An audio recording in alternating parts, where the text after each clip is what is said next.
चलिए अब आपको सीधी तस्वीरें दिखाते हैं माड़ा गांव की, जहां पर उत्तराखंड के मुख्यमंत्री पुष्कर धामी इस वक्त अपना संबोधन दे रहे हैं। और बाबा केदार की उस प्रांगण का आप पुनर्निर्माण का काम करेंगे। भाई, इस दौरान देवभूमि के प्रति दिखाए गए प्रेम और अपनत्व के लिए हम सभी उत्तराखंड वासी आपके आभारी हैं। और प्रधानमंत्री बनने के पास आपने जिस प्रकार से उत्तराखंड को प्राथमिकता दी है वो किसी से छुपा हुआ नहीं है। आज हम 4 धाम ऑल वेदर रोडों की बात करें या ऋषिकेश से कर्णप्रयाग रेल लाइन की बात करें या हमारा ऋषिकेश में चलने वाला एम्स हो या उधम सिंह नगर कुमाऊं मंडल के लिए खुलने वाला नया हमारा एम्स का दूसरा सेंटर हो, सारे के सारे प्रोजेक्ट आपके नेतृत्व और आपके मार्गदर्शन में उत्तराखंड के प्रति जो आपका विशेष लगाव है उसके कारण से लगातार हमको यहाँ पर उत्तराखंड की जनता को मिल रहे हैं। हम जानते हैं आपके इस अप्रतिम स्नेह के लिए सारे उत्तराखंड के वासी हृदय से अनुभूत हैं। आज जहाँ आपके द्वारा 3400 करोड़ रुपए की योजनाओं का यहाँ पर 2 सड़कों का और जो बहुप्रतीक्षित हमारा केदारनाथ का रोपवे, जिसके बारे में आपने 5 नवंबर 2021 को आपने बाबा केदार की भूमि से कहा था कि आने वाले समय में यात्रियों के लिए केदारनाथ की यात्रा सुगम और सरल होगी और केबल कार से लोग यात्रा कर पाएंगे। आज वो दिन आ गया कि आज आपके हाथों से बाबा केदार की भूमि तक केबल कार से जाने की रोपवे का आज आपने शिलान्यास कर दिया है। उसी प्रकार से गोविंद घाट से लेकर हेमकुंड साहब की यात्रा भी रोपवे से की जाएगी। मैं आपका हार्दिक धन्यवाद देना चाहता हूं। भाइयों बहनों, आज माननीय प्रधानमंत्री जी के नेतृत्व में जिस प्रकार से आज धर्म और संस्कृति का उत्थान का पर्व हम मना रहे हैं, हम किसी से छुपा हुआ नहीं है। आज भारतवासी इस पर्व को मना रहे हैं, जहां बाबा केदार के प्रांगण का जिस प्रकार से वो क्षतिग्रस्त होने के बाद आज पुनर्निर्माण का कार्य चल रहा है। आप देख रहे होंगे कि भव्य केदार और दिव्य केदार बनने जा रहा है। वहीं बाबा बद्री विशाल का मास्टर प्लान पर तेजी से काम हो रहा है। इसके साथ साथ मैं थोड़ा और आगे आपको ले जाना चाहता हूं। मैं विद्यार्थी जीवन में लखनऊ में पढ़ता था।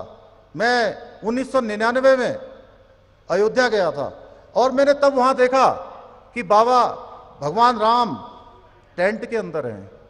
और वहां से जब आया तो मन में एक अजीब सा, मैं कहूं तो उदासी आई कि हम कहते थे राम लला हम आएंगे, मंदिर वहीं बनाएंगे, और लंबा समय लंबा कालखंड बीत गया, मंदिर नहीं बन पाया। आज अगर भगवान राम के उस प्रांगण में भी भव्य और दिव्य राम का मंदिर बन रहा है, वो जन्मभूमि का स्थान अगर जो है एक विस्तार ले रहा है, एक आकार ले रहा है और दुनिया का बड़ा धार्मिक स्थल बन रहा है, तो आपके नेतृत्व में ही ये संभव हुआ है। इसी प्रकार से मैं काशी गया था 2002 में।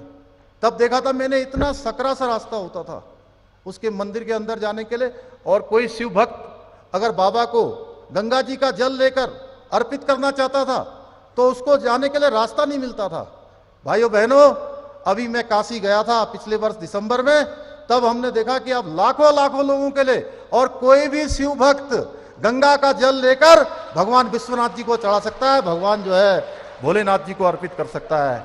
आप सब लोगों ने देखा कि अभी कुछ दिनों पहले ही आपके द्वारा महाकाल लोक जो पूरे भारतवासियों को समर्पित किया गया, उसका भी एक अलौकिक जो है वहां पर निर्माण कार्य पूरा हो चुका है।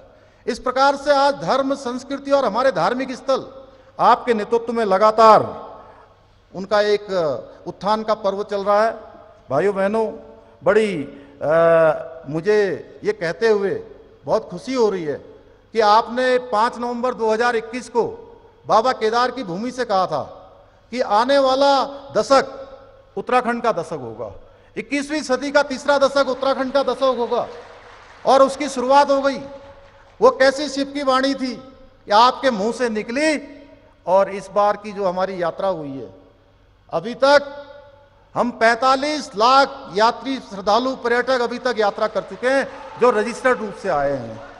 इसके साथ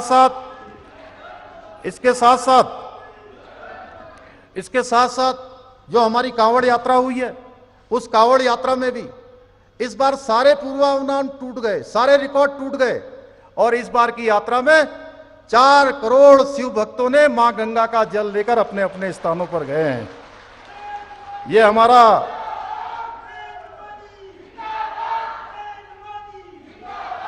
आपके नेतृत्व में स्वर्णिम कालखंड भारत की सांस्कृतिक आध्यात्मिक चेतना के पुनरुत्थान का कालखंड है।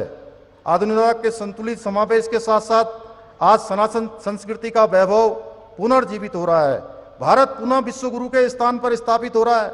समूचे विश्व को आज आपका कहीं न कहीं नेतृत्व और मार्गदर्शन मिल रहा है। भाइयों बहनों, इसका प्रत्यक्ष उदाहरण है रूस यूक्रेन का युद्ध हो रहा था, जहां भारत के जो हमारे बेटे थे, बेटियां थी, बच्चे थे, वहां से आने के लिए भारत का तिरंगा तो कंधे पर लेकर चल ही रहे थे, वो तो सुरक्षित उस सीमा से बाहर आ ही रहे थे। वहीं ऐसे देश जो हमको फूटी आंख नहीं सुहाते, हमको पसंद भी नहीं करते हैं, उन देशों के बच्चे भी यूक्रेन की सीमा से बाहर आने के लिए भारत का तिरंगा लेकर बाहर आ रहे थे। यह है नया भारत। नए भारत को गढ़ने का काम मोदी जी के नेतृत्व में हो रहा है।